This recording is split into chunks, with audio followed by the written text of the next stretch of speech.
The mysterious Victorian doll, a tale from 19th century America. In 1872, in the moss-draped streets of Savannah, Georgia, a young widow named Elizabeth Harper received a doll that would quietly etch its place in local lore.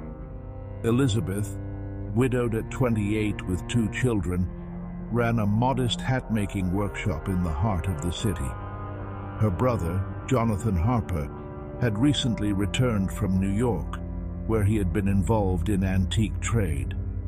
Among the various European collectibles he brought, one item stood out: a porcelain doll with a carefully crafted Victorian dress, glassy blue eyes, and hair made of real human strands.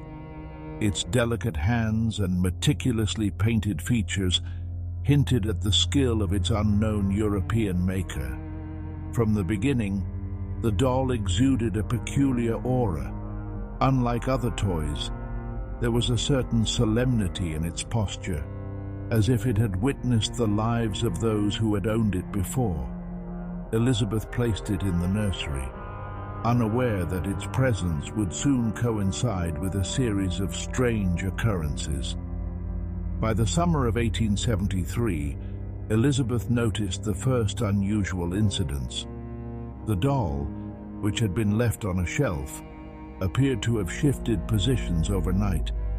Initially attributing it to her imagination or the restless movements of her children, she paid little attention. However, neighbors began to speak in hushed tones of the Harper household. Soft footsteps echoed through the halls. Creaking floorboards moved in the absence of anyone walking, and faint, almost inaudible whispers could be heard at night. In 1875, seeking a quieter life, Elizabeth moved with her children to Charleston, South Carolina. The yellow fever epidemic had ravaged Savannah, leaving fear and mistrust in its wake. The Harpers hoped to escape the memories of sickness and death, bringing the doll with them. Soon, Charleston residents reported peculiar happenings: shadows appearing behind curtained windows, distant cries of children when none were in the house, and doors found slightly ajar despite being firmly closed. The doll's history intersects with several significant historical events. 1. The Panic of 1873, a financial crisis that affected cities along the East Coast, including New York, where Jonathan purchased the doll. The economic turmoil saw many antique dealers go bankrupt, and some say that the doll changed hands under uncertain circumstances during this period. 2. The Savannah yellow fever epidemic, 1876. Hundreds died, leaving much of the city deserted. Elizabeth and her family survived, but whispers about strange cries in the Harper household became more common among the townsfolk. 3. The Great Charleston Earthquake, 1886. The devastating earthquake and subsequent fires destroyed much of the city. Elizabeth's home survived largely intact, but photographs from the aftermath show the doll positioned near debris where no one could have placed it, fueling local stories. 4. The rise of family photo albums, 1870s-1880s. The first photographs of the doll survive in family albums, where its eyes seem to follow the viewer. This visual anomaly contributed to the doll's growing notoriety. 5. The Reconstruction era. The social and economic instability in southern cities after the Civil War created an environment where unusual objects were often associated with superstition or local legends.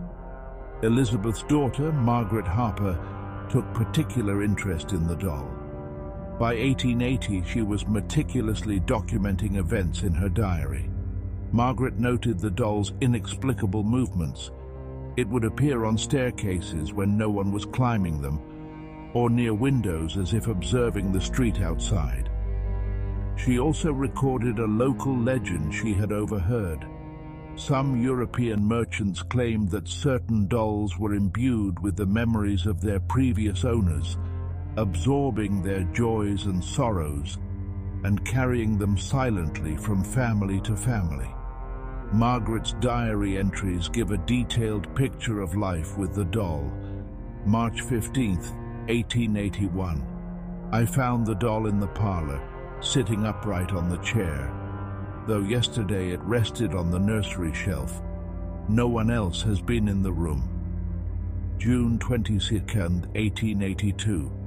The children whisper their secrets to it, as if it can hear what we cannot. Strange dreams follow. I myself feel uneasy when it watches from the corner.